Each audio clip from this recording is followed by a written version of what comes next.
پیامبر درود بر او میگویند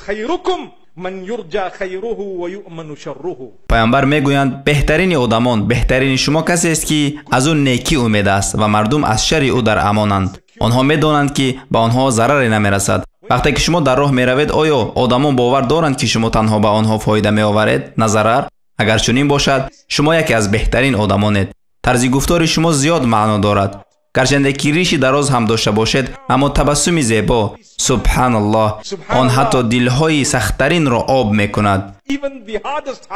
این آدمان اسلامی اینجا چیکار میکنند؟ الله سبحانه و تعالی به ما سبکی را نصیب گرداند. زمانی که شما تبسم میکنید، دستیاری دراز میکنید، کوشش میکنید که معاشرت کنید، شما سلام میگویید و جواب سلام را میدهید، سبحان الله، این تصورات مردم را تغییر میدهد. چون که شما باید چنین باشید، نماینده دین، نماینده الله و رسول او صلی الله علیه و سلم. آیا ما خلیفه در روی زمین نیستیم؟ یعنی آیا ما نائب در روی زمین نیستیم؟ آیا ما اینجا نآمدیم تا آنچه را که الله میخواهد اجرا کنیم؟ الله چی میخواهد؟ الله همراه ما زیاد آدمان را گذاشت و مناسبت ما با آنها معین میکند که چقدر خوب هستیم. برای همین پیامبر محمد صلی الله علیه و سلم میگویند بهترین شما کسی است که از او تنها نیکی امید است و ما از شر آنها خود را امن احساس میکنیم. باز پیامبر صلی الله علیه و سلم در حدیث دیگر میگویند او درباره بهترین انسان ها میگوید، او میگوید انسانی که دل دارد مخموم و انسانی که زبان دارد صادق، زبانی راستگو.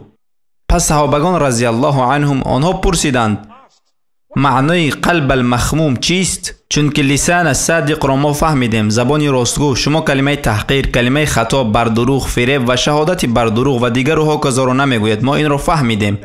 اما قلب المخموم چی؟ میدانید او چی گفت؟ او گفت آن دلی که از حق تعالی آگاه است، آن دلی که تازه و پاکیزه است، دلی که از گناه، معصیت و بخیلی پاک است. اگر شما از رشک و حسد پاک باشید، شما الکی به آن زینه رسیدید که خیلی و خیلی بلند است. چند کسی از ما گفته میتواند که ما از رشک و حسد پاک هستیم. بالای خود کار کنید برادران خواهران من، روی این سخت کار کنید. شما کسی را میبینید که از شما بهتر است، الله را شکر کنید به آنچه که شما دارید. شما باید به آن نفر نظر کنید که ندارد آنچه را که شما دارید. مشکل در ماست، ما تیز میبینیم آنچه را که دیگران دارند و ما نداریم و ما میگوییم اوه واو، اما ما به آنها نظر نکردیم که به ما مینگرند و میگویند اوه واو، سبحان الله. آنها به شما واو میگویند و شما به کسی دیگری واو میگویید.